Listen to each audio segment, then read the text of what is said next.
All right, good morning, everyone. It's 10:02. There's still going to be people coming in here, but I just wanted to go ahead and kick the webinar off. I'll be joined here by other folks, like I've got Dr. Harmon from plant pathology from the University of Florida main campus, and I've got Henry Mayer from Miami-Dade County, fellow extension agent, and then we've also got Kara Kruger, who is a new agent here. She's the Florida friendly agent, also deals with HOAs and communities, like in Palm Beach County. And I guess I'll go ahead and kick it off here and just give you guys a quick primer into what LVN is and why it's such an issue here and what can be done about it. So LVN, specifically, like it's caused by plant virus that is called the sugarcane mosaic virus. It affects many species of grass, but unfortunately, the most widely spread cultivar, which is Floratam, which is also of one of the most widely planted turf species, St. Augustinegrass. It's the cultivar known to die or develop the severe necrosis from sugarcane mosaic virus infection. And the disease has become termed and lethal viral necrosis, or LVN. Sugarcane mosaic virus has been recorded to be present in Palm Beach County in South Florida since the 1960s. But this specific strain that's been showing up in turfgrass and actually killing turfgrass, Floratam, it's only been known to be impacting St. Augustine here since 2014. And it was first recorded over in Boynton Beach in Wellington area. So what is a virus, I guess, is let's back up to that. It's very debatable as to whether a virus is alive. But basically, it's these things that have many similarities to living things, and they interact with cells on the cellular level. And basically, they are these husks of protein and other material that are able to inject their genetic material into a cell and hijack it, and then turn that cell into a factory for making more viruses. They hijack the DNA, the genome inside, or the other organelles that are involved in producing proteins, and they can produce themselves. And eventually that overrides cellular function, and it can lead to a systemic death in really bad cases if there's no mechanism to overcome these viruses continuing to propagate. So when we think of viruses, we think of them in humans a lot of the time, but there's all sorts of them that occur with plants as well. Specifically here, you can see this is tobacco mosaic virus. It's one of the most well-known ones. It's very destructive to a lot of members of the Solanaceae family, tomatoes, potatoes, tobacco, etc. And some of them can be somewhat benign. They still impact the plant growth in most cases. As you can see here, this is rose mosaic virus. And there's some that are out there that are actually well-known in history and are noted for being something that was interesting that occurred without actually knowing the mechanism behind it. So if anyone knows about tulip breaking virus was a condition that caused these striations, these streaking patterns in tulips, and led to some of the most expensive tulips during the height of the tulip mania bubble that occurred in the 1600s in Holland.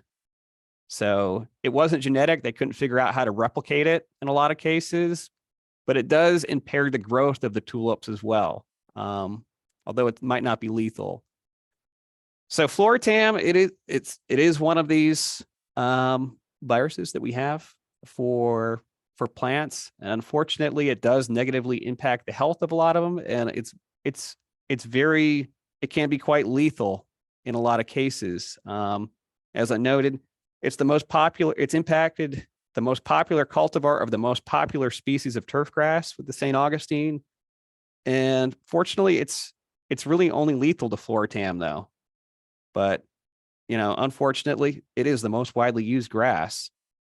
So here's some images from a study that came out recently that took place at the EREC, Everglades Research Education Center out in Belglade. And as you can see here, this is a lot of different examples of various Poaceae, various members of the grass family. And there's 8 here in total, and they've all have the sugarcane mosaic virus. So this is a force of nature. It's out there.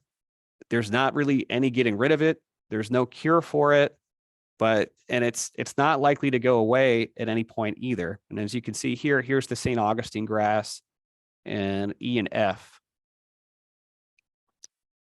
So with that said, we get lots and lots of inquiries here, both at the county and the state level, into the nature of like lethal viral necrosis and sugarcane mosaic virus. And I mean, like, how is it spreading? Is there a cure?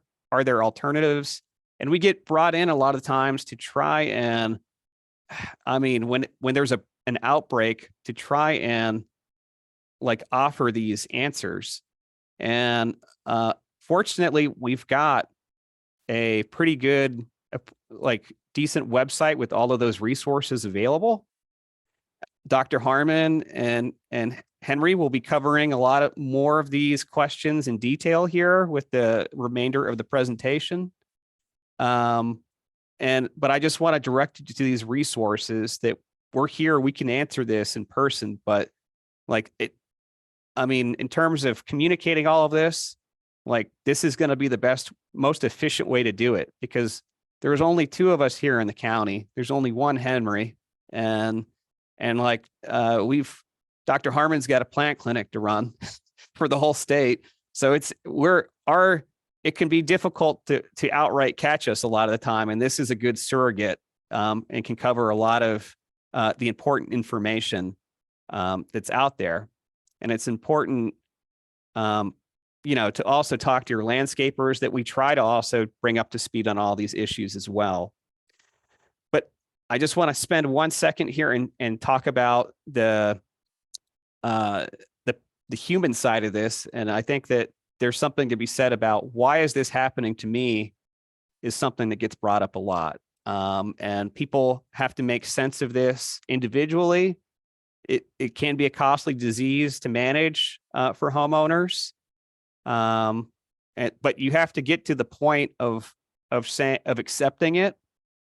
And I mean, and this is a whole, I mean, people literally go through grief with this. Like we've seen all sorts of reactions and emotions, the full scope of it. We've seen people move like, through, you know, all sorts of emotions, like I mentioned, and like, but eventually we want everybody to get to this point to acceptance.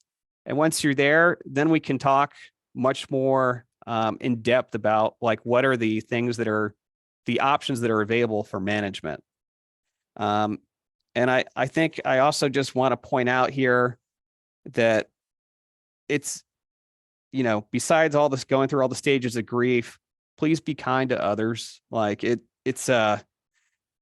be surprised what we hear from a lot of the landscapers out there, and people being upset at them, the property managers and that type of thing. Usually we get this more secondhand from people, but I mean, this is literally a force of nature. And it's something that's very difficult to control. And I know that there's high standards for how yards and lawns should look, but at the same time, and it's going to be an expensive process in some cases to potentially replace it. But with that said, there are options out there. I mean, you can monitor it first. There are sites that have had LVN for over 10 years at this point, and like they're still alive. With that said, I mean, your expectation should be that it might die within 3 years, and you should have a plan for that. But then look at replanting potentially as an opportunity. It's not cheap at first, but you won't have to, you'll be rid of this problem and you can potentially start over with a look and maybe a design that that maybe speaks to you. Maybe you didn't buy the site and there's been something that you've been wanting to do to it for a long time. I mean, it's all about perspective here. And I know that it kind of stinks when it's hitting you in the wallet, but it's good to try and look at it as an opportunity and don't distract it from you living your best life as well. So with that said, here are some more resources available. Here's the EDIS article from Dr. Harmon, and then the LVN website from Palm Beach County. We're in the process of updating it currently. But with that, I'm going to go ahead and stop sharing and pass it over to Dr. Harmon here. All right, thank you, John. And thank you, John, Kara, and Henry for organizing this webinar to discuss sugarcane mosaic virus and lethal viral necrosis.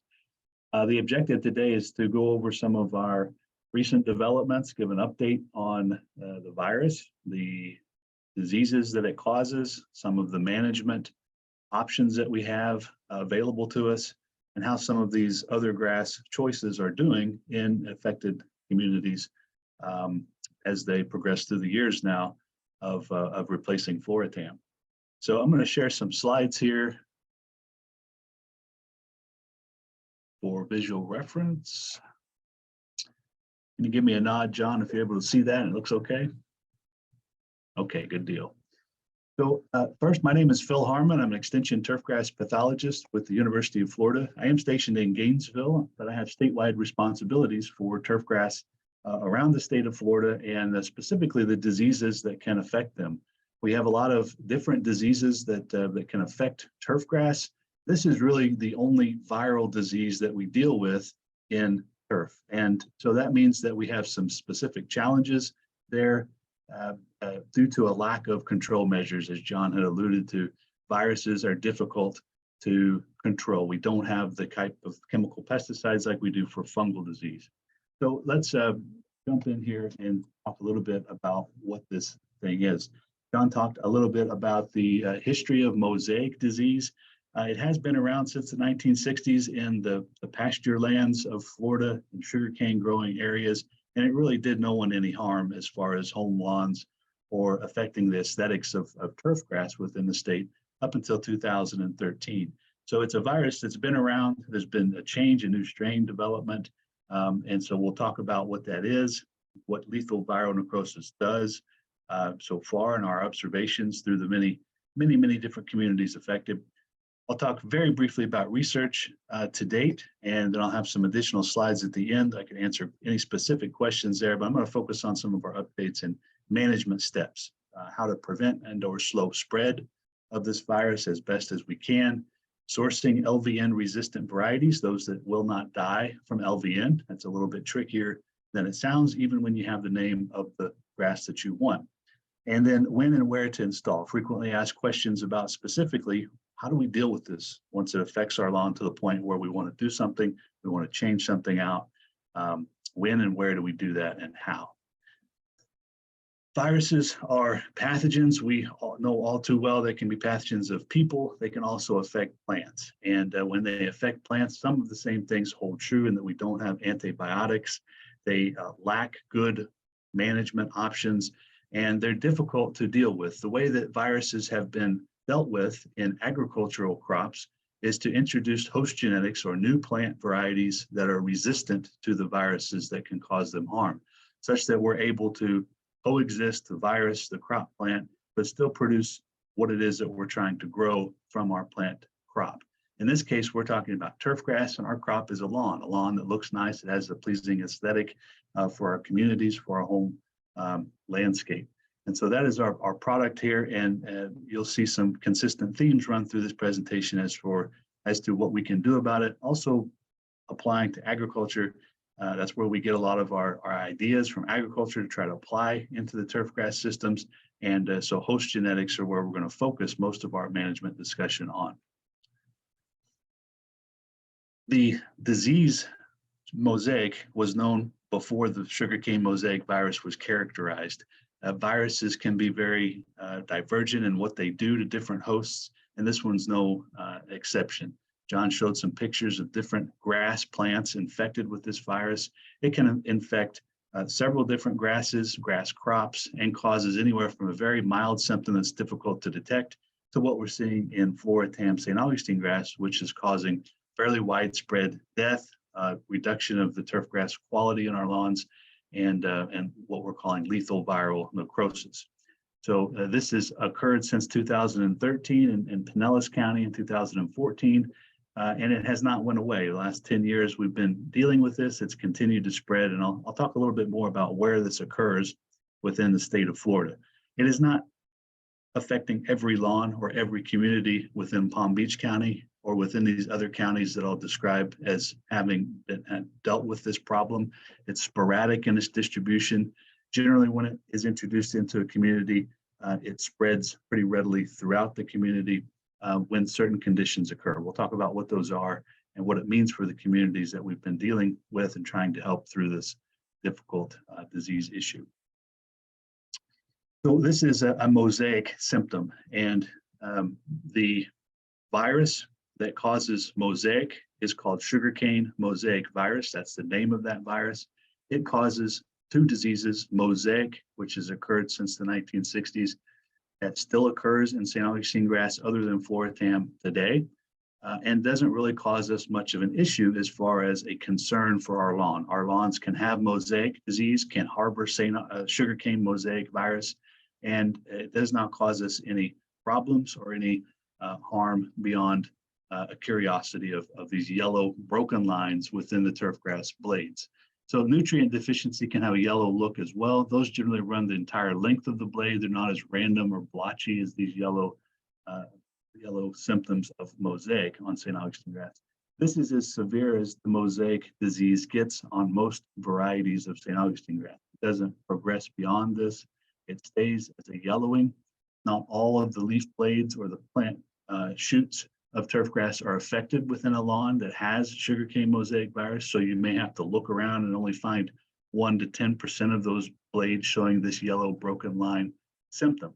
In other lawns, it can be a greater incidence or a higher proportion of that lawn that's affected. But we haven't seen any lawns fail from mosaic or cause homeowners to want to replace lawns, et cetera. So this is the mosaic disease that we have been dealing with. Turfgrass under stress can look more yellow than green. Mosaic can progress in the Floritam variety to look something like this. This is a lawn example from Pinellas County that has mosaic. Most of us would be pretty happy with this lawn. This homeowner in particular was thrilled because they had replaced this lawn 3 years in a row with Floritam sod that failed because of lethal viral necrosis. The first year, the second year, and the third year. Upon replacement of this lawn with Palmetto St. Augustinegrass, they were able to maintain a very good quality lawn that they were happy with, even though this lawn has mosaic and sugarcane mosaic virus is present. We'll talk more about what we do to deal with this virus. One of the things that we don't do is try to eliminate it from the landscape. We haven't been able to do that. So what we do is use a resistant or a tolerant variety of grass or species of grass that we can grow in the place of Floritam and coexist with the virus in the landscape. This is the topic of today's webinar, lethal viral necrosis. The exact reason why mosaic transitioned into this severe brown discoloration called lethal viral necrosis is not well understood. Viruses change from time to time. They can adapt to their different hosts. Floritam has been grown since the 1970s in the state of Florida. Happily, and now we have a virus that has developed the ability to cause death of that Floritam. And so this is a transition that occurs generally under stress, and cool temperatures can cause this stress. And those yellow broken lines go from yellow to brown. The lines spread and become more prolific on the older leaf blades, on the leaf sheaths, eventually resulting in the grass dying down to the stems of the grass, and then thinning out to the point where we have a lawn that is no longer acceptable. We have weeds and other grasses will come in and make it look poor. So here is a kind of a photo of the transition between this yellowing of mosaic and the necrosis of lethal viral necrosis. All of the plant parts that are affected with the virus, once those cooler temperatures come around, start to die, start to thin, and we're left with a bronze to golden colored grass with lesions up and down the leaf sheaths on the leaf blades that result in that grass becoming severely affected, browning out, dying, and then resulting in dead patches within our lawn. This only affects the Floratam variety to this degree, so we can have mixtures of grasses that occur within our lawns that are affected by lethal viral necrosis. This lawn in Pinellas County has some Bermuda grass, which has the sugarcane mosaic virus, but does not die from it. This has crabgrass within this lawn, again, that can harbor the virus, but that doesn't, unfortunately, in this case, die from it. And then we have Floratam St. Augustinegrass that is severely affected in the fall and winter period. It thins, it will slightly recover in the summer. Weeds will outcompete it, and you'll end up with a weedy lawn that doesn't look very good in the fall of each year, with each year becoming a little more severe. The severity does vary. As John had mentioned, some lawns have taken a lot longer than others. Some correlations there exist with the amount of stress that the lawn is under, as well as how much of that lawn is actually Floratam versus other mixtures of varieties or other species and weedy grasses that may be present. Floratam is the most affected, and it becomes very apparent on a resod after a lawn has failed. This was a Pinellas County lawn that was sodded to this point with Floratam. Another grass was used here, and then Floratam was again used on this end of the grass. You can see these are severely affected. The lawns have died. The grass that is not Floratam still looks pretty good, and the homeowner was not concerned about there being mosaic here, but obviously the lethal viral necrosis was quite concerning.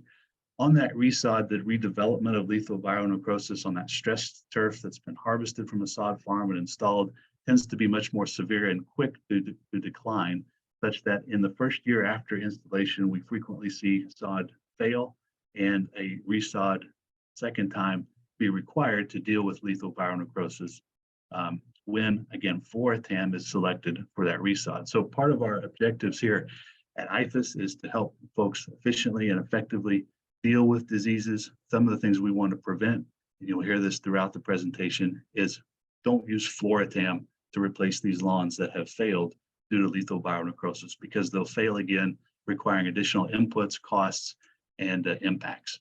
So this is the bronze coloration as the lawn starts to die, and then it eventually thins out, and again, weeds will encroach, and it makes for a poor lawn.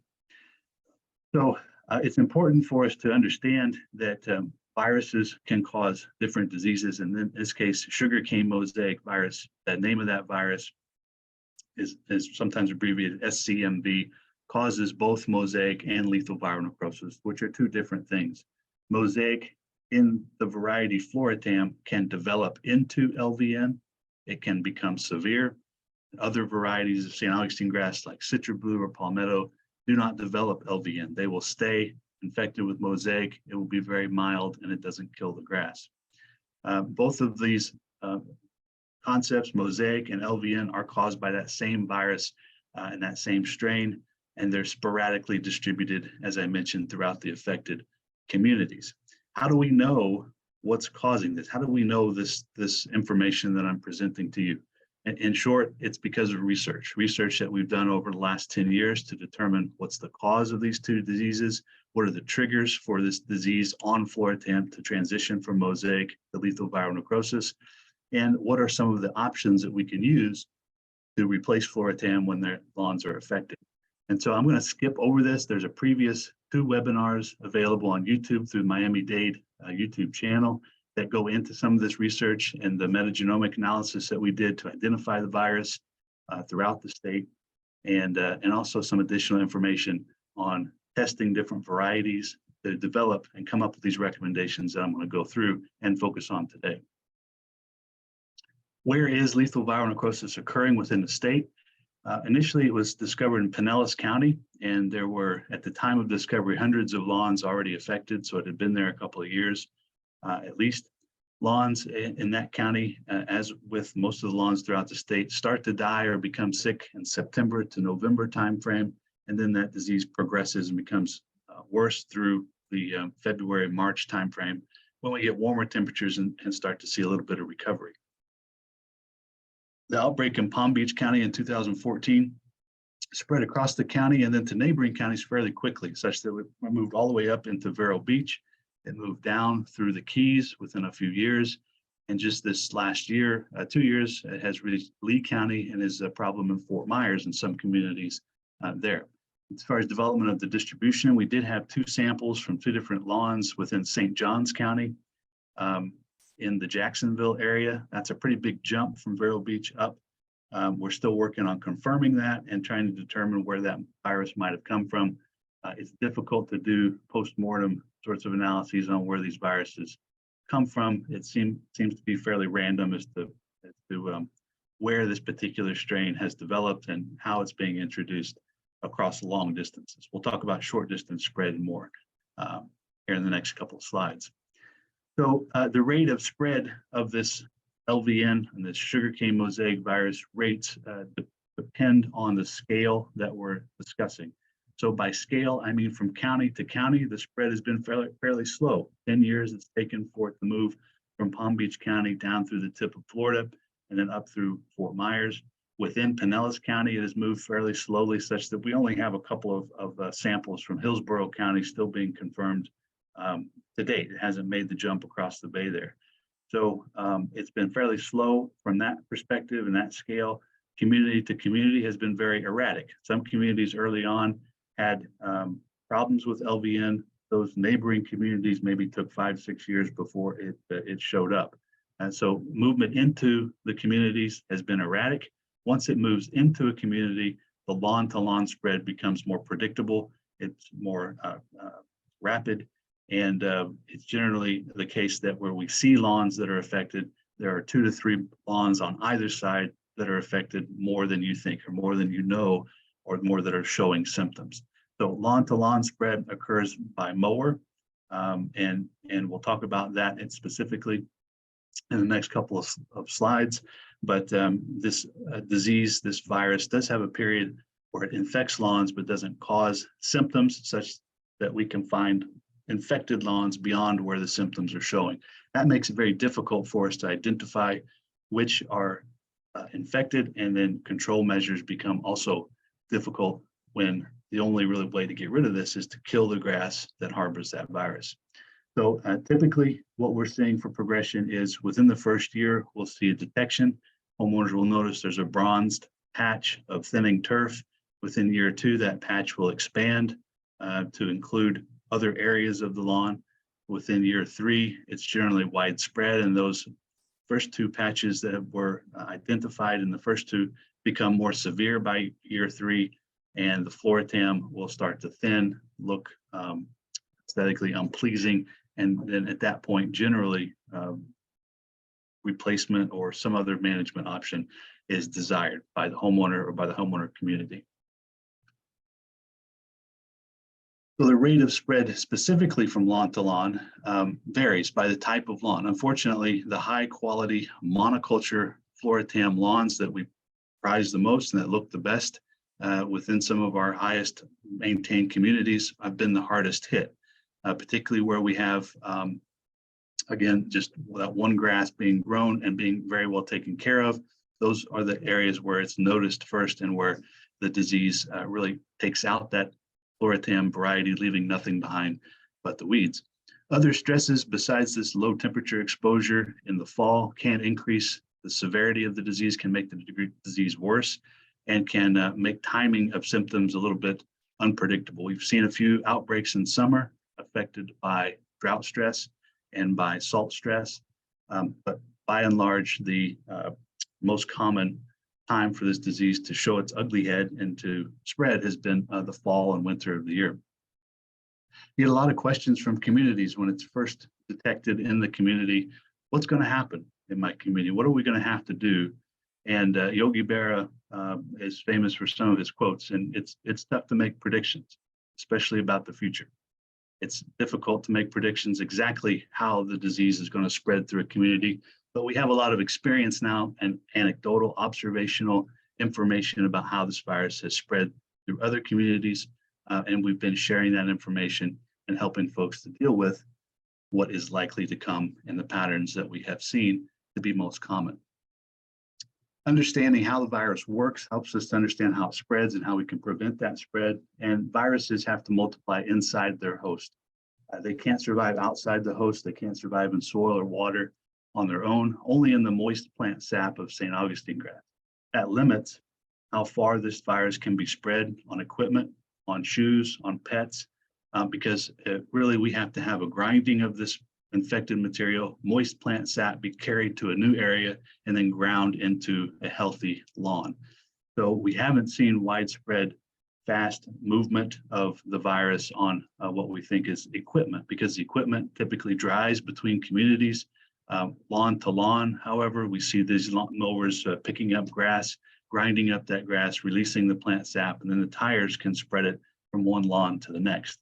Once that sap dries out, it doesn't survive long outside the plant, and it doesn't spread the virus from community to community, typically on mowers. And we know that because of the patterns of the spread and the epidemiology that we've studied throughout the years. If that was the case, where we go first to look for it is where the equipment's unloaded, where the equipment starts each pass through a community for mowing. And what we found is that the virus actually gets introduced into the middle of communities most often, in the backyards near a lake somewhere, where it'd be very unlikely, no practical way to explain how it moved in on equipment. There are aphid pests that can move it infrequently and not very well, but that we think is the primary mechanism for this to move from community to community. The virus doesn't affect people, palms, ornamental plants, our pets, only grasses, only our long grasses so far. So that's a good thing. It only kills Floritam lawns so far as well. So if you have seashore paspalum, bahia grass, Bermuda grass on your golf course, we don't have to worry about this particular disease. This is a problem, again, for Floritam, St. Augustinegrass. So those mowers, no matter if it's the homeowner, if it's a company that you pay, if it's anyone else, are doing the same thing. They're taking that plant excess growth, chewing it up, and distributing the virus locally in short distances. So we can't get away from mowing a lawn, has to be done. And so it can, through the normal mowing, spread this virus short distances from plant to plant and across property borders, for instance. So within a lawn or within a community of lawns that are affected, try to avoid moving the virus around. Mow those diseased areas last is one of the suggestions that we're doing. Start with the healthy turf, then mow to the diseased turf. That will minimize and slow the spread of the virus marginally. From a practical standpoint, it hasn't stopped movement of the virus within a community or allowed us to save Floritam lawns and neighboring properties. But it is something that can help us to slow the spread and to monitor how that spread occurs within the community. So allow plenty of time for plant sap to dry on equipment has been key and critical for our pest control operators and our landscape maintenance folks. If they're going to be treating a virus infected lawn, allowing that equipment to dry before they move to a new account, a new community, a new section of the community has been very effective to prevent spread on that equipment, as I mentioned, which is a good thing and has made the spread erratic, slower than it would have been otherwise. Sanitizers can be used, and we encourage using sanitizers on mowers where it's practical and where it can be done. In many cases, it's not practical, and where we did set up sanitizing stations in Palm Beach County communities to look at how it impacted spread, we were not able to prevent, again, movement from one section of a community to another or from one community to another because of this aphid pest that can pick up the virus, fly, and then fall out of the air column into a random yard within a community. But on the mowers, we can sanitize those to add additional peace of mind and prevent any of that minor chance of spread. Bleach is one of the best sanitizers we have. It is corrosive to equipment. There are commercial sanitizers like Green Shield, Pine Sol, various alcohol products, Fizan, and they all have labels for commercial sanitization of equipment. that we can follow. Virkon S is another commercial product that is specifically labeled for viruses and preventing virus spread in greenhouses. That's not to say that using these is going to prevent the spread within our community or prevent the virus from ever occurring within our community. It's something we can do, again, as an added protection to slow the spread, give us more time to deal with this disease as it occurs. It is not spread in irrigation water through the soil or airborne unless it's in plant material or that aphid pest. Aphids are arthropods that can fly, not very far, not very well. They also don't feed routinely on St. Augustine grass. We don't see high populations of aphids present. So they do occasionally feed, and then they'll become airborne, and that's one of the mechanisms for spreading this virus, again, from community to community, long distances, erratically and somewhat randomly, and where they fall out. Clippings, we get a lot of questions. Should clippings be removed from affected lawns? No, it's better to leave clippings in lawns in Florida. But when we, again, move this equipment from section of a community to section or between accounts, it is a good idea to remove clippings from equipment prior to transporting that equipment into new communities or new sections of communities that are not yet affected. As far as what can we do, is it LVN? What are some of the key ways that we can know for sure that we have LVN and sugarcane mosaic virus in the community? And then the next part is what do we do about it? So how do we know it's LVN? The most common lookalike that we received some last week on Citra Blue St. Augustine grass, is leaf rust.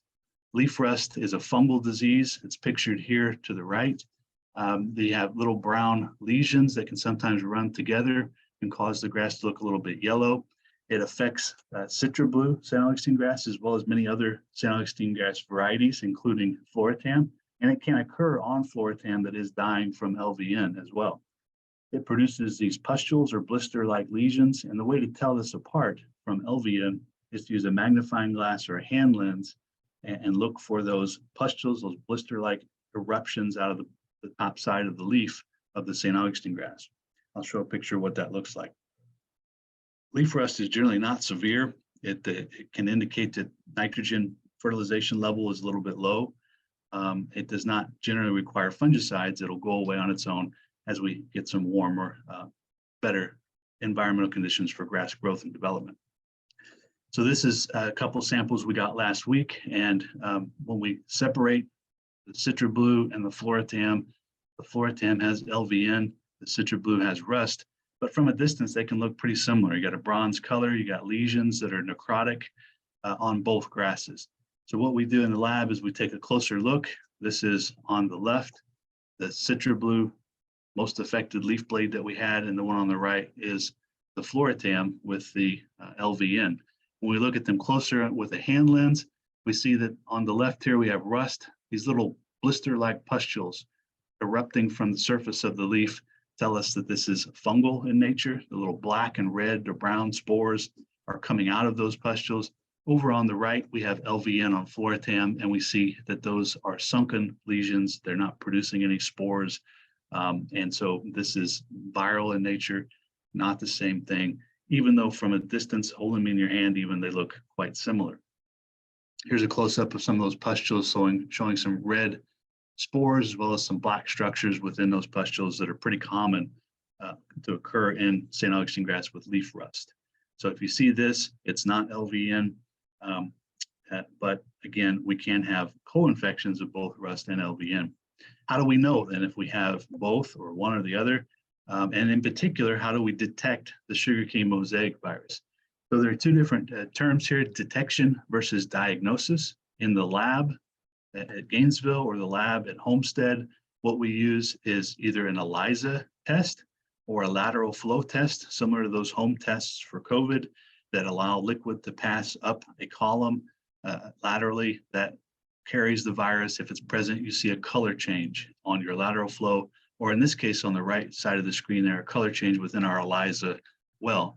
The positive controls here are yellow, showing the virus is present. These are samples run in duplicate that tell us that the virus was present within that sample. It doesn't tell us if the sample had mosaic or if it had lethal viral necrosis.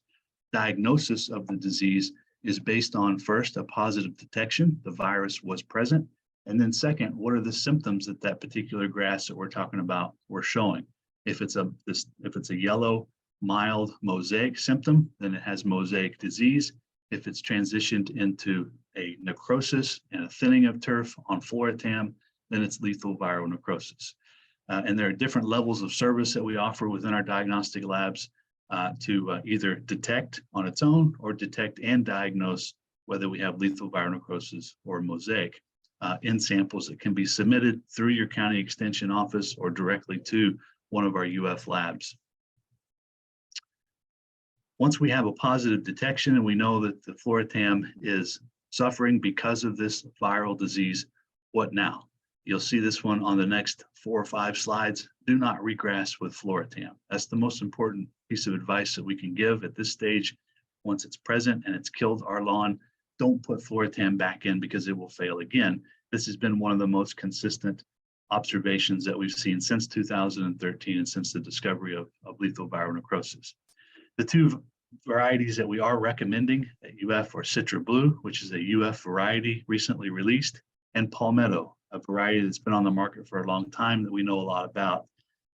And the reason why we recommend these is because they don't die from the virus, they don't develop lethal viral necrosis, and because when they're purchased from a licensed producer, a licensed sod farm member of the Turfgrass Producers of Florida, we've found good, consistent genetic identity of the grass that's in that sod product. In other words, what you purchase as Citra Blue sod has been found in Dr. Kenworthy's lab to genetically be Citra Blue. Some of the other varieties that we've evaluated and previously recommended, like Bitter Blue, for instance, have turned out to be Floratam rebranded, relabeled, and either accidentally or mistakenly sold as Bitter Blue sod. When Floratam is installed, even if it's called Bitter Blue on that sales sheet, it dies and requires additional inputs, including another resod. So if you're using a third-party wholesaler to source your sod, caveat emptor is the phrase of the day, buyer beware, because we've seen some problems with that occur. If we go through a vertically integrated sod producer and installer that's a member of the Turfgrass Producers of Florida, they've been cooperating with UF Extension and the breeding program to know as best as can be known what those sod products that they're selling contain genetically and what the response will be to lethal viral necrosis. There are some terms that are thrown around, including licensed, that I just said, and certified. Certified sod is a different thing than a sod that's licensed to be sold under a particular brand name. Citra Blue is the only lawn grass in Florida that has gone through a certification process that occurs through the Southern Seed Certification Association, the SSCA. And this occurs at the level of distribution of material to sod growers, but doesn't guarantee sod product genetic purity. So even though it is the only grass that is certified, and even though we have found that it has good genetic integrity within the sod products that we've tested, it's not a guarantee. No one in the state of Florida at this time can guarantee the genetics of sod products that they're selling. So it is a little bit of a challenge, particularly when we pay good money for sod that turns out to be not what we wanted to get, and when we have problems arise from that. So between the 2 that have tested the most consistent genetically and that do not die from the virus, Citra Blue and Palmetto, what are some of the positives and negatives of these grasses? Citra Blue is new. It's a new variety, again, released by UF and the breeding program.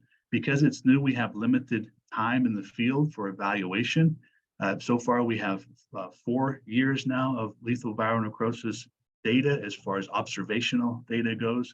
And that includes installation of Citra Blue within communities that were affected by LVN, and then observing that grass to see how it does and to make sure the results match what we saw in the greenhouse in the inoculation trials that we did. What we saw in the greenhouse was that Citra Blue, Palmetto, other varieties do not die. Floratam does. So that has held true, but again, because it's new, there could be another problem arise within the future. We don't know. Some folks are comfortable trying new things. Others would prefer the tried and true. I would call Citra Blue latest, greatest, Palmetto, the tried and true. Citra Blue does have better fungal disease resistance than Palmetto in particular, but fungal diseases can be controlled with fungicide. So it's not necessarily a deal killer for palmetto. It's something to take into consideration in weighing the positives and negatives. Both citra blue and palmetto have good shade tolerance, so we can grow them in our landscapes that have some shade. Citra blue, when especially when fertilized with excessive amounts, or in some cases reclaimed water with unknown amounts of nitrogen fertilizer, can get spongy, can require a dethatch every couple of years. That's an additional cost, or it can cause some scalping, which reduces the quality of that lawn. Citra blue is susceptible to chinch bugs and sod webworms, just like palmetto and floratam. And so it still has to be treated with fungicides, with insecticides, and appropriate amounts of fertilizer and care. Palmetto is an established variety. It does get fungal disease, which means it has a susceptibility that will require fungicide input. So it's important when you're considering what to place in place of floratam, what the costs are going to be for that additional fungicide expense, which is likely to occur above what was required for your floratam. Floratam is an excellent grass. It's still recommended where we don't have LVN symptoms and problems, but it does have pretty good fungal disease resistance compared to palmetto. So these are the two varieties that we're currently recommending. There are other varieties in the state of Florida that can certainly work and that have worked as replacements for floratam. We have less confidence in their sod products being what they're advertised as. And so these are the two we're comfortable with recommending at this point. And again, specifically from a Turf Producers Florida member grower, vertically integrated with an installer, purchased direct from the sod farm. That's the best case scenario, the best chance for a good sod install that we've seen. What about zoysia grass, bahia grass, seashore paspalum, Bermuda grass, and ryegrass, perennial or annual ryegrass? Zoysia grass can make an excellent lawn. It generally requires a higher level of input that is typically not suitable for a home lawn, meaning that it will cost more for the maintenance, including the mowing, pesticide applications to keep it looking good. Zoysia grass can make an excellent lawn above the quality of St. Augustine grass for sure, but it costs more and it's generally more problematic in a typical home lawn situation. So address that with your folks that are going to take care of that lawn before you decide to switch over to zoysia grass, and get an estimate for what that might be as far as the problems and the additional costs. Bahia grass is on the other end of the spectrum, and as far as it has very low inputs required, but it also produces a lawn that's generally not considered to be as aesthetically pleasing as, say, a zoysia or seashore paspalum or a St. Augustine grass lawn. So there are some bahia grasses out there. They're generally used for pastures and roadsides. They will not get lethal viral necrosis, so they are an option to consider. Again, look at some of these lawns that have been installed with bahia and evaluate whether those will meet your needs before deciding to purchase it. Seashore paspalum is generally not recommended for home lawns. It requires a higher level of input than zoysia grass, very expensive to maintain. Where it is maintained, it provides an excellent golf course-like lawn. Same with Bermuda grass. In many cases, we can make Bermuda grass look excellent. It takes a higher level of input. It can get sugarcane mosaic virus, Bermuda grass can, but it doesn't die from it. Ryegrass is an option only where we're going to plan to replace a lawn as a winter temporary grass to keep it from looking brown and dead, to cover bare soil before we're ready to make renovation and changing of sod. It can increase the competitive, it can compete with St. Augustine grass sod if it's not sprayed out with a herbicide after it's overseeded, but it can prevent or provide us with a temporary lawn that looks nice over the winter period when we're down here in Florida. So moving on, as far as timing of grass replacement, LVN's killed my floratam. Now what? We get a lot of questions from individuals or for HOAs trying to create a strategy or a rule for how to deal with this. And those questions, when they start with, do we have to, tend to be problematic for me, because as UF Extension, our job is to educate what are the options. Our job is to explain what we've seen in other cases and what we're likely to see in your case when you're dealing with this. But how you as a community or an individual decide to deal with this disease problem as it develops is completely up to the individual or the HOA entity. So we're here to advise and to help as best we can. And we've seen individual communities or homeowners use and take tactics that vary from wall-to-wall replacement, which is very expensive, somewhat radical, versus piecemeal, only replace certain sections of lawn whenever they become so poor that we can't take it anymore. And it boils down to aesthetics. As John mentioned, this is a problem of our lawns. And we all have different tolerances for how those lawns need to look for us to meet our standards. So far, what we can say is that no strategy employed by any of the communities that we've dealt with has stopped or halted the progression and saved neighboring Floratam lawns from becoming infected. They don't all succumb to the disease in the same severity, but we haven't been able to kill the grass, remove soil, put up fences, dig trenches. There have been several different things tried to stop the virus from moving. And even if we can stop it from moving on those mowers, again, as mentioned, it has moved by arthropod pest to aphid. So it has not halted the grass. So our remediation effort is focused on replacing those lawns, slowing the spread by using the sanitization and the mowing frequency and patterns that we can to slow it as much as possible, and make a plan for what to expect and what are some of the options to deal with that as we transition from Floratam and these affected communities to other grasses. As far as renovation steps, we generally recommend a non-selective herbicide, which brings up glyphosate and concerns about glyphosate as a herbicide used in our landscapes. The herbicide itself is recommended because it reduces the competition from weeds. It gives us a much greater chance for that sod to install without weed competition by giving a clean slate for that sod to be installed into, be able to use those nutrients present, and greatly increase our chances of a successful sod install so we don't have to do it again. And non-selective herbicides are applied before the new sod is placed down so they don't cause stress onto our new sod. And they don't have any residual activity. In particular, glyphosate doesn't have any residual activity. So that's why we recommend, but we understand there are concerns. We have an IFAS publication that kind of outlines the scientific facts behind some of those concerns and that they're not based in sound science that we know of so far. It's not a toxic material. In fact, it's very safe to use for mammals, for other plants. It's not volatile. There are some benefits and why we recommend glyphosate. Again, there are some concerns, and I recommend you take a look at this IFAS publication. If you have those concerns, and if you do continue to have those concerns and don't want to use it, we can do that. We can have alternatives that are listed in that publication that can be used, or selective herbicides can be used after sod installation. Generally, when we go that route, it takes additional applications of more toxic products than the glyphosate would have been. But it is an option for us to explore, discuss, and we're happy to do that. What are some of the other steps? Remove the dead sod and weeds. The objective here is important. We're not trying to eliminate the virus. We're not going to spray the soil with anything to eliminate the virus. It will be present in that lawn, in that landscape, in the neighbor's lawns, and it'll come back in. That's why we can't use Floratam sod to replace our Floratam lawn once it's died.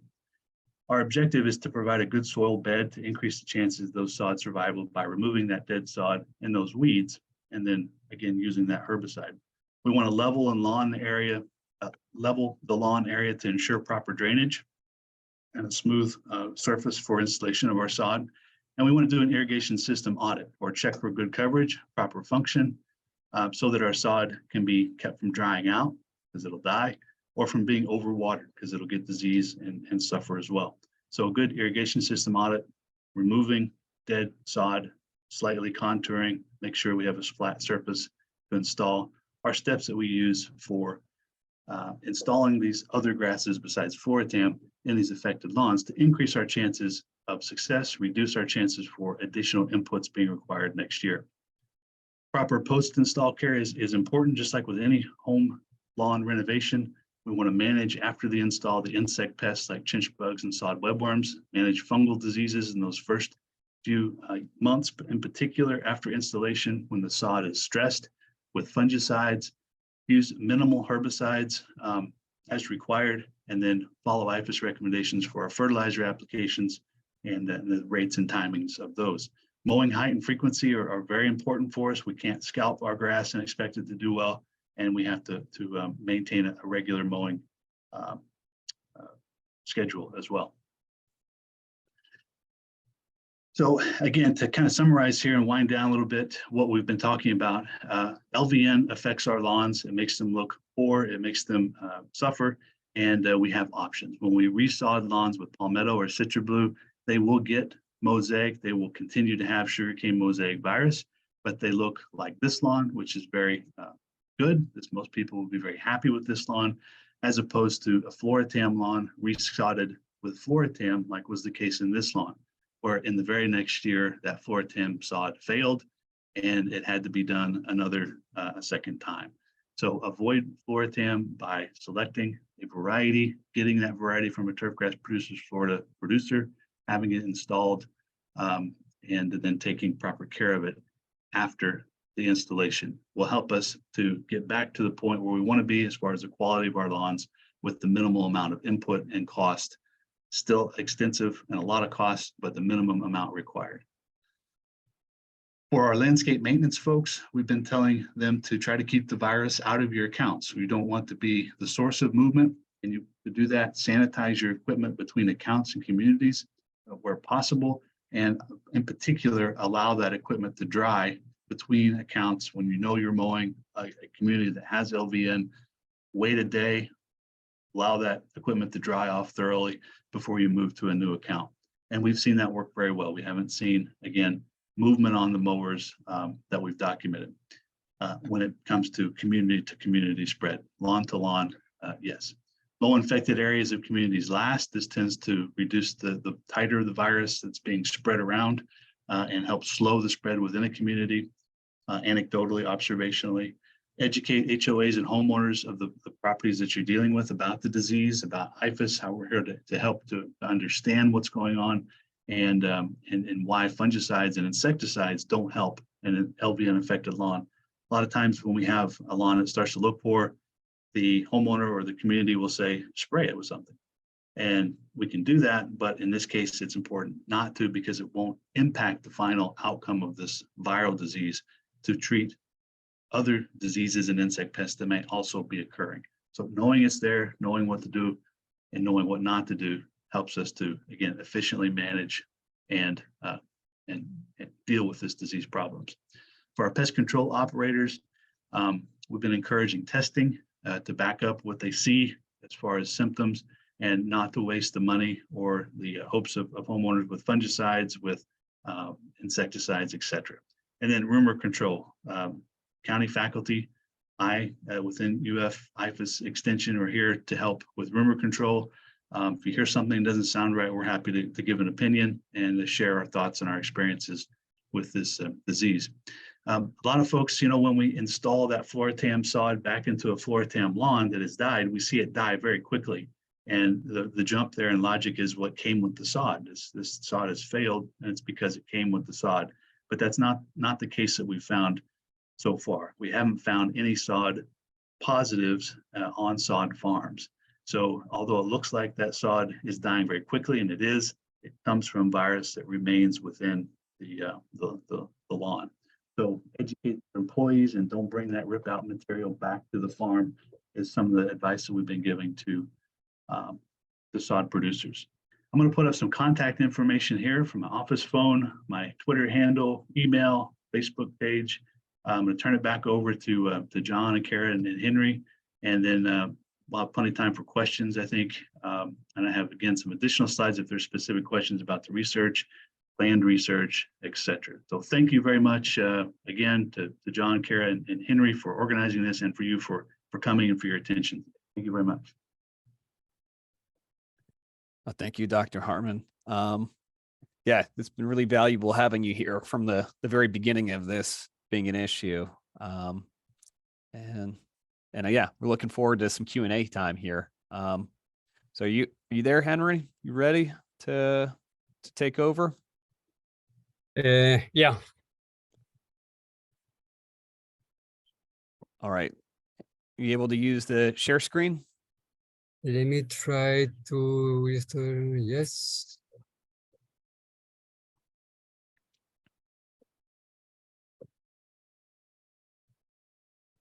Right. Can you All see right. over there? You look good. Yeah, if you just go ahead and go to projector mode, There you go. you're excellent. All right, guys. Well, I am Henry Meyer down here in Miami-Dade County.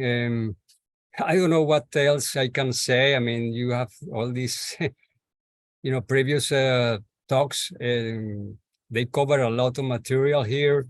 I'm dealing with this problem here in Miami, I think for the last 6 years. Palm Beach is dealing with that, I think, for the last 9 to 10 years. So they have a lot more experience than I have it. But I am talking about my experiences. Some people call me, I need to do a site visit over there. And let me tell you, it's not a very good feeling. You are over there in the hotspot and the people want, answers, and they need to have a special assessment. They need to pay, extra amount of dollars because they need to replace an Augustinegrass. And we are the messengers. We need to say, yes, you have a problem. Your grass is going to die. Nobody's happy, let me tell you. And we are in the middle of on the messenger giving bad news. The landscapers is not very, very happy. The homeowner association board also is not very happy. They need to take some decisions over there. We don't have too many answers. So it's not a very good feeling. And being extension agent for 20 years, I mean, and giving this bad feedback is not very pleasant. But we need to do it, and we are unbiased type of information. We are not selling anything here. We are going to sell some information, so we are trying to sell, give it to you the most acute information that we have it. Unfortunately, I guess Dr. Harmon is looking for more funding to do more research. So hopefully he can get more funding and do more research, because this science didn't stop. Every time is, something new, and we need to do some more research. So anyhow, I hope that everybody's familiar with that type of looking grass. When you see that, you see a lot of weeds, and you see the LVN type of symptoms. I mean, it's a very bad feeling.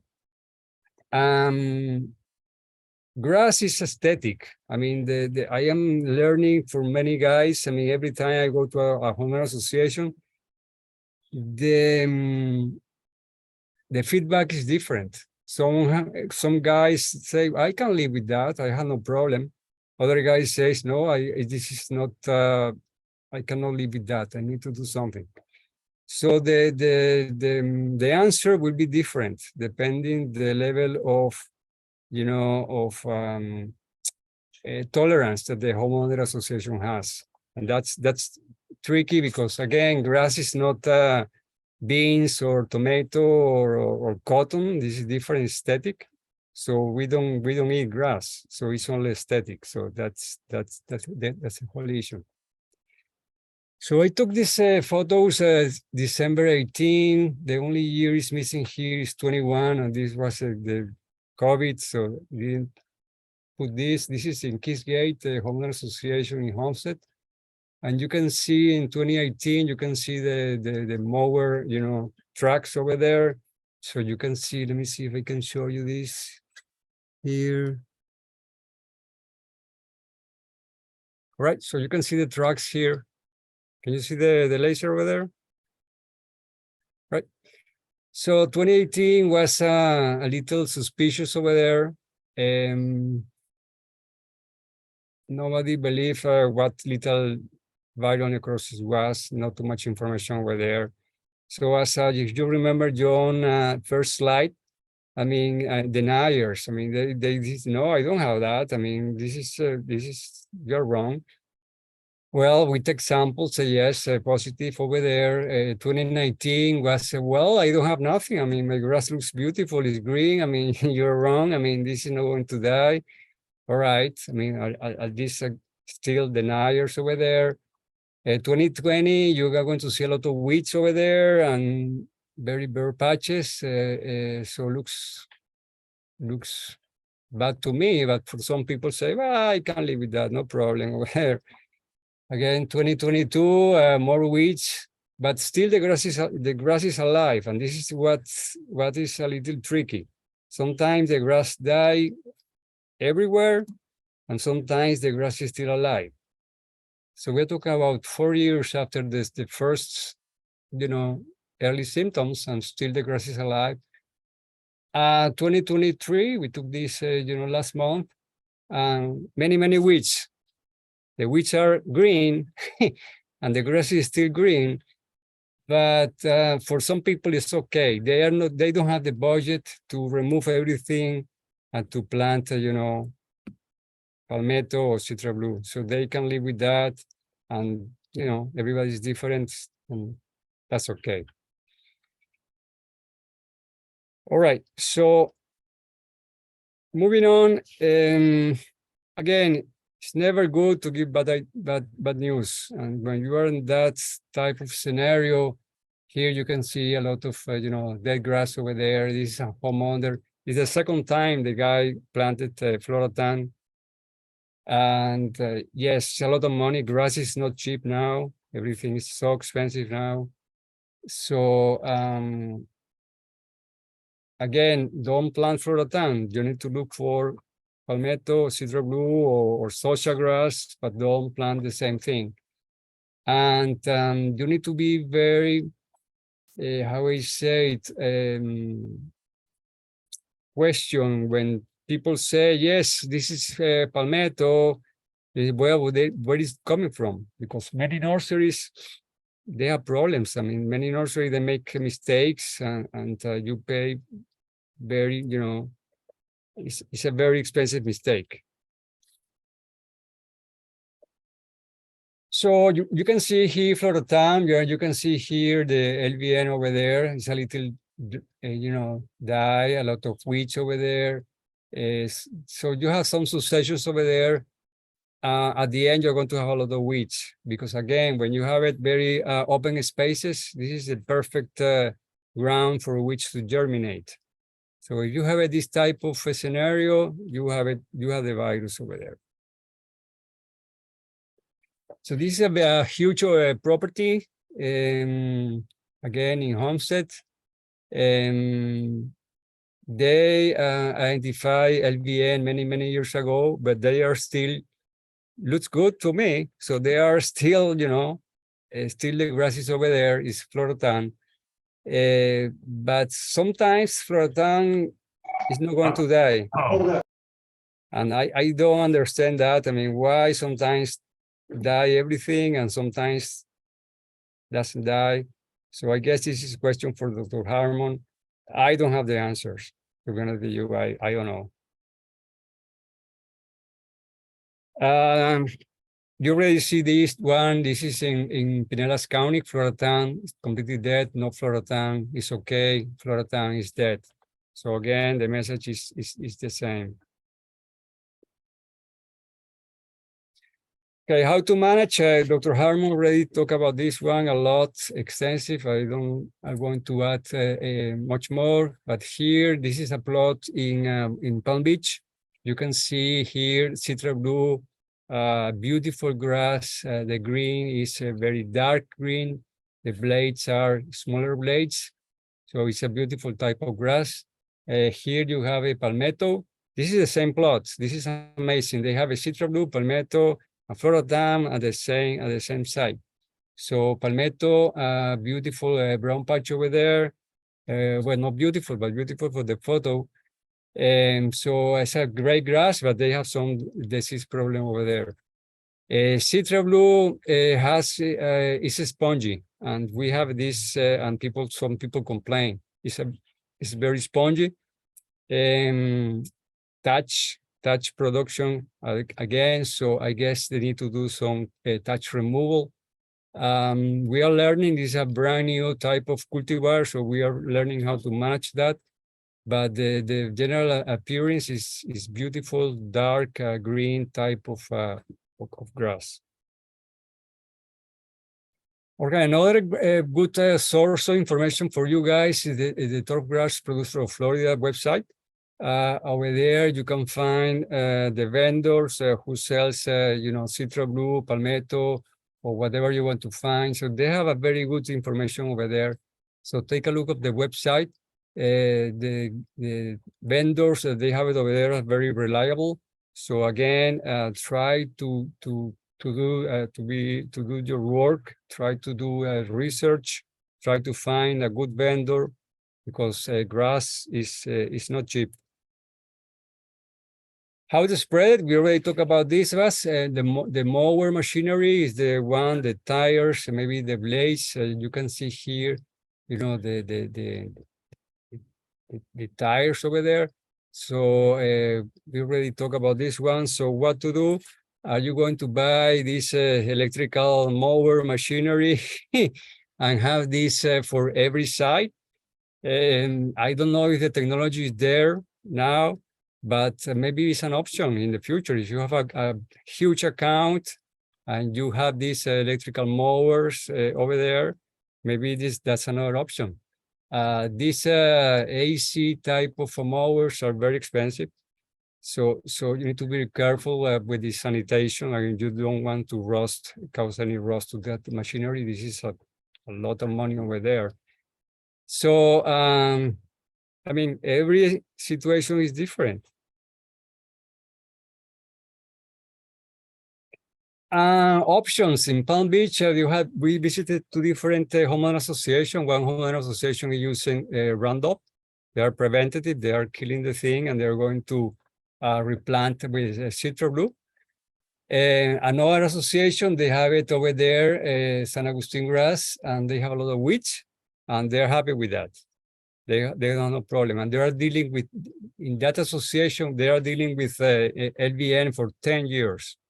And still they have some, not much, but they have some San Agustin grass over there for a ton.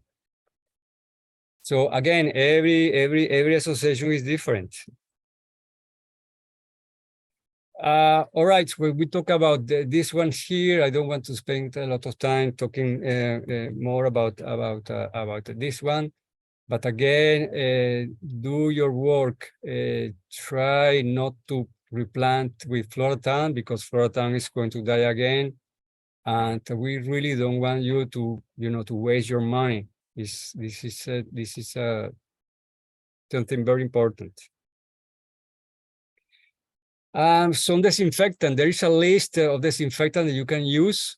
I think a good one is Virkon S. Not too many people are using that, as Dr. Harmon says. It's not practical. The people are a little hesitant to do it. For me, makes sense to use it. If I have big property and I have a company over there, I'm paying you to do a good job.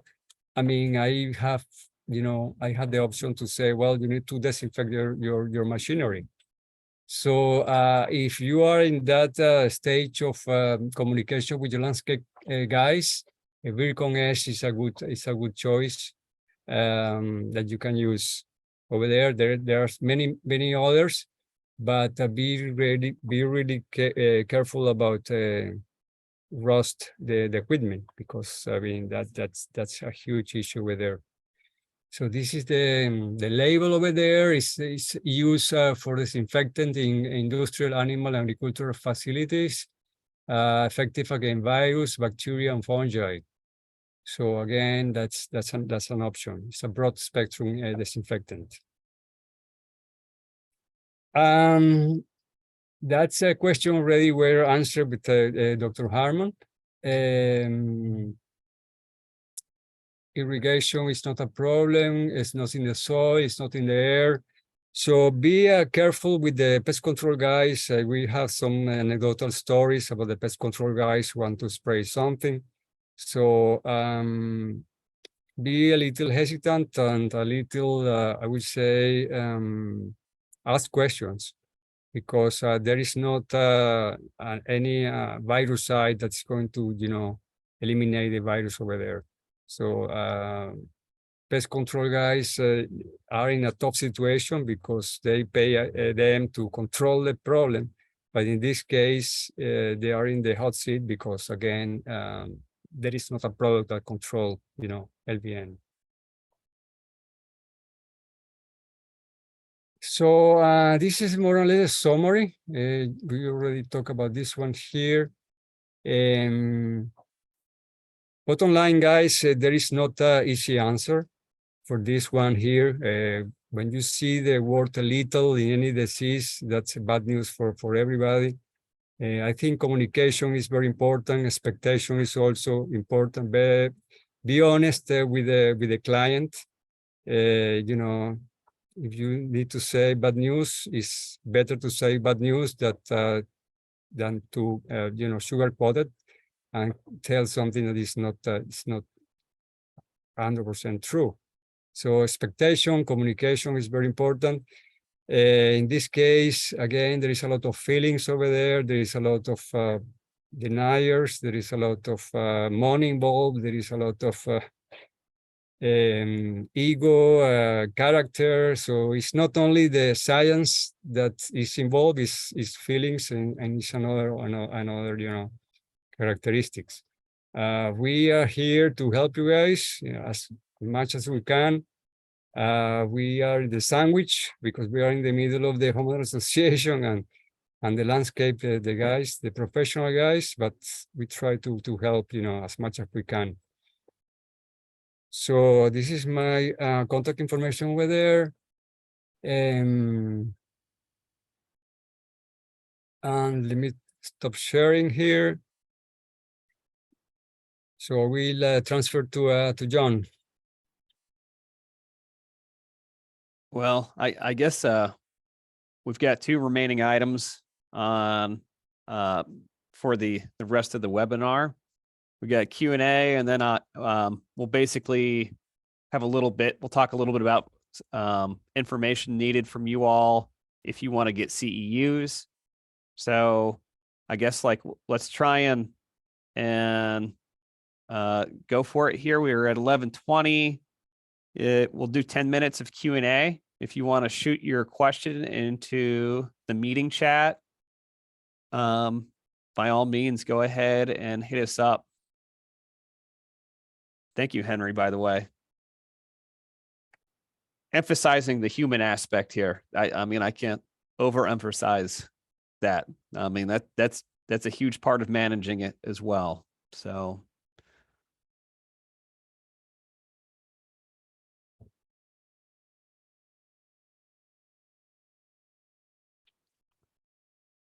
I know there were some questions in the chats. Oh, okay. All right. Hold the question for the CEUs afterwards. I had some people questions about whether this was recorded. We are recording it currently. We've got everyone's email that registered to join. So we will provide an email after this with a link to the recording. So if you missed anything or phased out at any point, it's okay. We've got you covered. Okay, we got a question. How long is drying of material necessary before the virus is killed? Get this, Dr. Harmon? Sure. I did some research in a greenhouse where I took an electric lawnmower. I took trays of turf grass that were infected with the sugarcane mosaic virus, ran that mower over, and then did different time intervals in between the infected grass and trays of healthy grass to see how long that virus would survive on the blades. And 2 things came of that. One, not very long. As soon as that wet plant sap dried on the blade, it was dead. And 2, I didn't get transmission at all where I didn't grind the material, the sap, into the new plant tray. So it's difficult from a research perspective to transmit the virus, which means in the landscape, it's also not as easy as it could be with something like tobacco mosaic virus. So the exact answer to your question is it depends on the day that we're mowing. It depends on the equipment that we're using. One of the suggestions is to try not to mow whenever it's very wet outside or the grass is wet. That's almost impossible in Florida. The grass is always wet to some degree or another. But if we look at that equipment and the tires and we see that the sap has dried, the virus has died. It's no longer going to be infective. And that's going to vary depending on the conditions of the lawn and the equipment and how it's treated. But generally it's immediate. As soon as that sap is dry, it will no longer infect new turf grass. Okay. We've got some more questions coming in. Is there any other seed grass available? I mean, I guess, is there any way to propagate or use grass and have established grass in the landscape that's seed based besides Bahia? I don't think that there is at this time. Right. There are no commercially available seeded grasses that are recommended that are commonly used. I mean, you can purchase zoysia grass seed. It's not of varieties that do well in Florida. Same goes for seashore paspalum and Bahia grass. And so the short answer is no. Seed is generally not a good way to go. As far as other ways to go, there are sprigs and there are plugs or plugging of a lawn as an alternative to sod hole replacement. Those are generally not recommended because of the time that it takes for sprigs to grow into a lawn and create a lawn versus sod is much longer. So that's a longer period of time. We have to control weeds when you have to apply irrigation before those sprigs or those torn apart stems of grass are spread out over the lawn and allowed to grow together. So the lawn looks not good during the period of grow in. It also requires a lot more input than a sod, of course, replacement. Plugs, some folks have tried using pots or plugs of grass and transplanting them into existing Floratam lawns where they have LVN. There's been some competition issues. Weeds can be a problem. It's generally, again, not going to happen very quickly. In some cases, not at all, that new grass that you're planting will take over and create a nice lawn. But where budgetary restrictions are occurring, where folks don't want to do a complete renovation or can't, it's been tried with limited success, I'd say. So there's a question here. So there's nothing to treat the disease yet. Correct. As far as antivirals and plants, they are a long way behind what we have for humans, for mammals. We have a research proposal in to explore that very thing. Technology has come a long way. 5 years ago when I gave this talk, I said, I think something along the lines of, it's never going to happen for plants. It's too expensive to develop. The technology is in human and animal very different. And now, we have a prospective proposal in. It was just funded by our Dean for Research at UF. We really appreciate his support there for the project. Bram Dillon is faculty member at the Fort Lauderdale Research and Education Center, who's going to try to develop a spray-induced gene silencing delivery method. This is an area of ongoing and cutting-edge research for plant virus control. It's been used in a few crop plants on a very small scale. And so our grant proposal is to try to explore that as a possibility for turfgrass, to see, one, if it can work, two, how much it might cost, and three, how long that protective effect of the spray-induced gene silencing might last. I don't think that's going to be a practical solution for us in the next 10 years, certainly not the next 5. It's something that we're continuing to leave no stone unturned as far as what we're doing at UF and research to try to deal with this. Right now, employing an alternative host genotype, replacing sod with something else is what we know can work. We're going to continue to do the research, though. that's really, as far as the world of turf grass, that's extremely exciting. So, I mean, that they're actually making progress on that. And I mean, I've seen some of the crop results out there for row crop plants, and it's been pretty remarkable. So I'm very curious to see how that's going to work out for you guys. So We're very hopeful as well. We're cautiously optimistic, but all right, let's see. I think there were a couple more. Can we use a magnifying glass to see the difference between LVN versus rust? yeah, I think a magnifying glass or a hand lens is enough to see. You want to look at the top side of the leaf blade. So the back side, the lower side is generally a little shiny, and there's not as many of those pustules that bust through the surface of the leaf. So look at the top side of the plant. Look for those blister-like lesions to have erupted or popped out of the surface, and for those spores that were present, the orange, brown, or sometimes black spores. And those should be visible. You won't see the detail you saw in my pictures, but you'll see that it's a three-dimensional look, you know, kind of exploding lesion out of the surface of that leaf for rust that you will not see with the LVN. It'll be sunken brown, but not erupting from the surface of the leaf. Okay.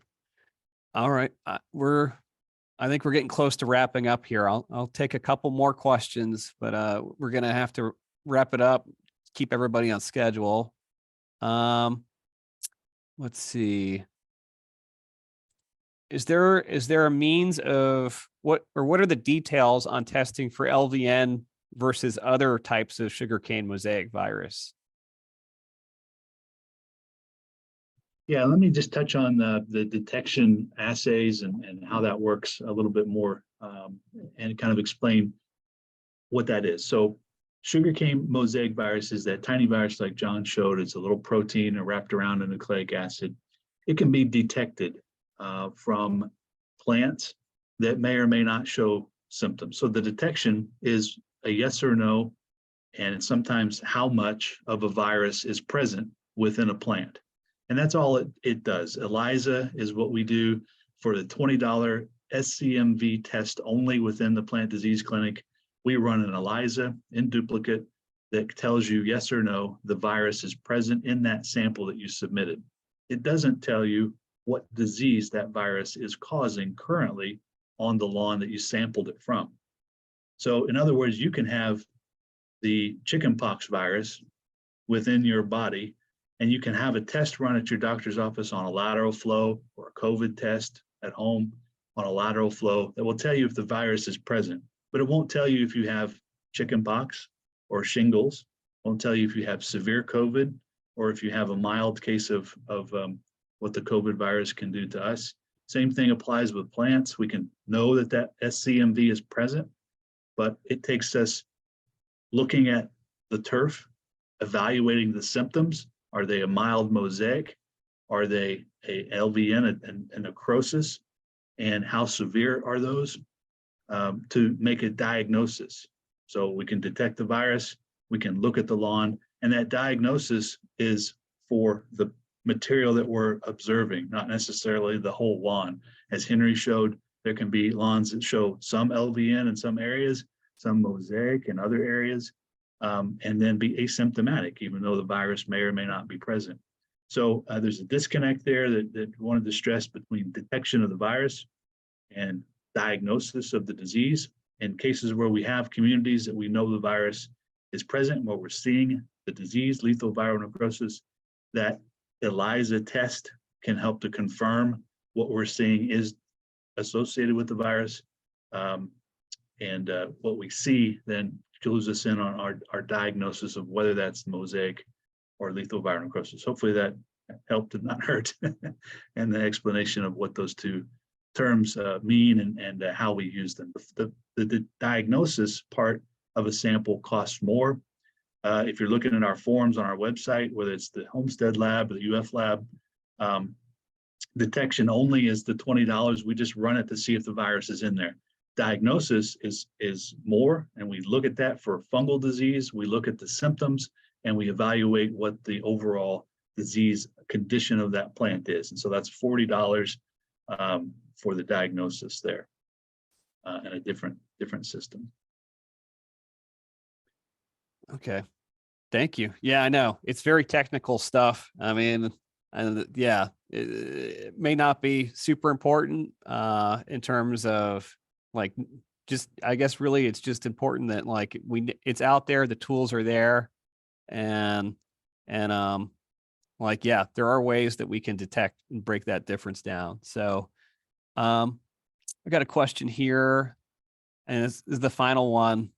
Sorry guys, we got to close it up here, but please address the drawbacks of replacing LVN infected lawn in patches versus replacing the entire lawn. Sure, it's a matter of practical application of the resources that are required to reestablish that lawn. So in other words, if your irrigation system is set up to be able to compartmentalize that system and provide those small areas of sod that are swapped out with what they need to survive without affecting the entire system, then it certainly makes sense, and it's something that can be done. Where we run into problems is where we have one large control system for a large area, then we have to overwater essentially that lawn section that's been resodded, and the surrounding lawn will suffer. So it comes down to the practicality of the irrigation system and the inputs that we give that resodded area.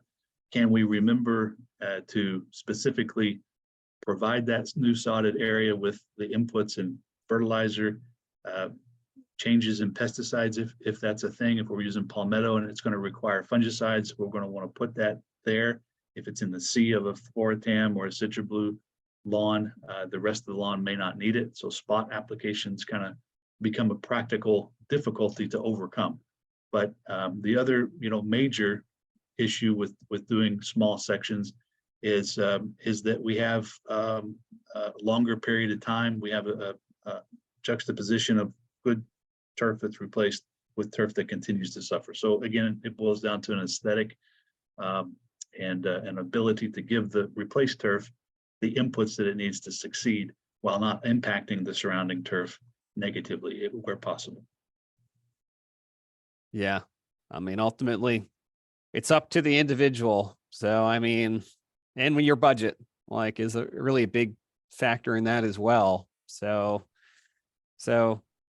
okay. Well, I think we're down for wrapping up here. Thank you so much, Dr. Harmon and Henry and Kara, who you'll be seeing more of as she gets used to the county and all the, and like helps me out with more of these webinars we'll be putting together. So, but yeah, we really appreciate it. I mean, hopefully we can touch base again in a year, get some updates. And I mean, because I mean, we get a lot of inquiries and like, I think that this is really helpful just to kind of pass on the latest and greatest and something that's like much more digestible for a lot of folks. So thank you so much, Dr. Harmon, Henry, and the rest. Kara. All right. Well, I'm going to go ahead and turn it off here. If you've got any questions that we didn't get to, please feel free to contact all of us. If you have any, the way that we're going to handle the CEUs is there's going to be a survey that's going to pop up once we end the meeting, once you leave. It's very important that you fill that out with your email and your license numbers, and then we'll give you the form afterwards. So we will also follow up with an email with a link to the recording, maybe some PDFs too. And like that will be available to everyone that attended. We've got all your emails. But regarding the CEUs, if you know who you are, if you need them, please just fill everything out to the best that you can. So thank you very much, everyone, for being here. Good luck with the LVN. And if you need anything, please feel free to reach us. Take care.